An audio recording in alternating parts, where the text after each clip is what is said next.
Hello everybody. So for this lesson, this is week 7. My lesson name is Fill the 10 5 times. My age is 6 years old or kindergarten. My lesson goal is to fill the 10 5 times.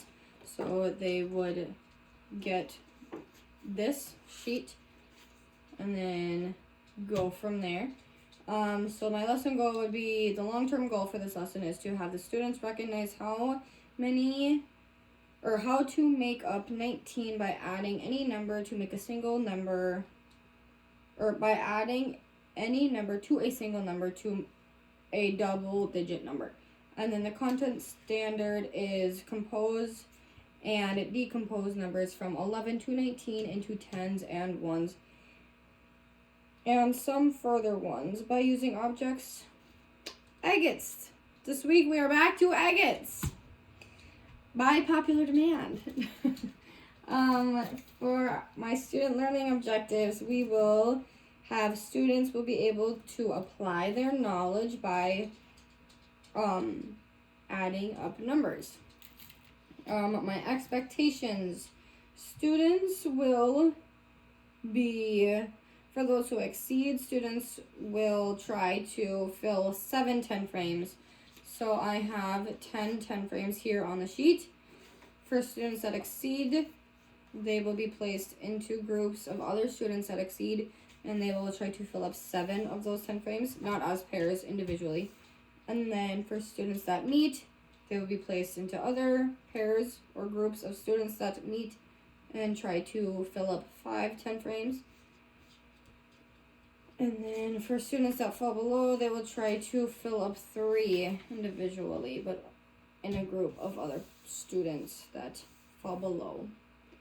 My assessment will be formative. My formative assessment will be walking around the room, so it will be visual again this week.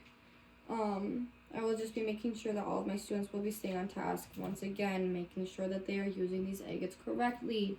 Do not stick them up your nose. Do not throw them at each other. Do not use them incorrectly, otherwise you will use the opportunity to use them.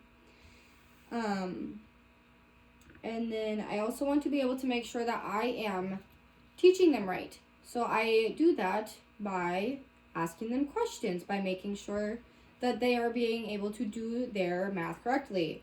If they are not being able to do their job correctly, I will not be able to teach them correctly. I will know that I'm not teaching them correctly if they are not doing the job correctly. For students with IEPs and other tier groups, if they are exceeding expectations, I will have them go into other possible groups that are also exceeding, and they will, or otherwise just individually, because the chances of that are not very high, but great if that is possible. They will do 10 out of 10. So they will try to get as many of the 10 frames as possible, right? So they will try to fill all of their board. For those who would fall below, so such as an IEP, if it were to be a pullout, that would be different as an in. From Messenger, Roxanne N. Danielson. To family. That's awesome. A growing heart emoji. So if it was an opt-in, then they would try to make 3 10 frames, just as then those who fall below without the IEP. My lesson hook would be try to explain to the students first what they will need, so their material. So I will be teaching the lesson right now. So hello students. Today you will be needing agates, which I have right here, and I will walk around to the class and provide each of them with their own cup. You will also have your sheet, which should also be in front of them at the given time.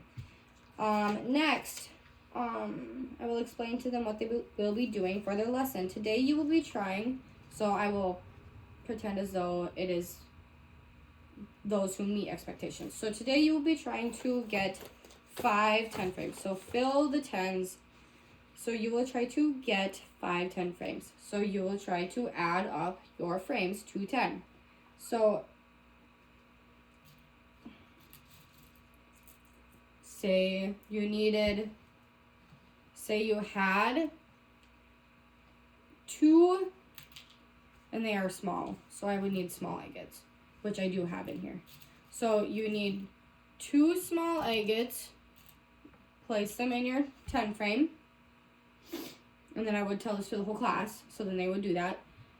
How many more agates would it take to fill up your whole 10 frame? If you had 2 agates, how many more agates do you need to make 10? 2 plus what equals 10? 8. 8! Great job! Make 10. And then they would grab all of their agates to make their 10. And then I would go through, answer any questions, and then go on with the lesson until they could finish.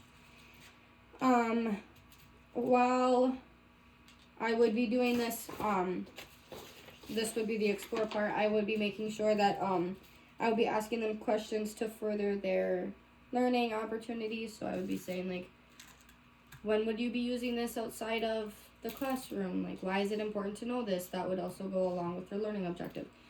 So then within my conclusion, I would say, why is it important to know this? I would backtrack my hook. So I would say, I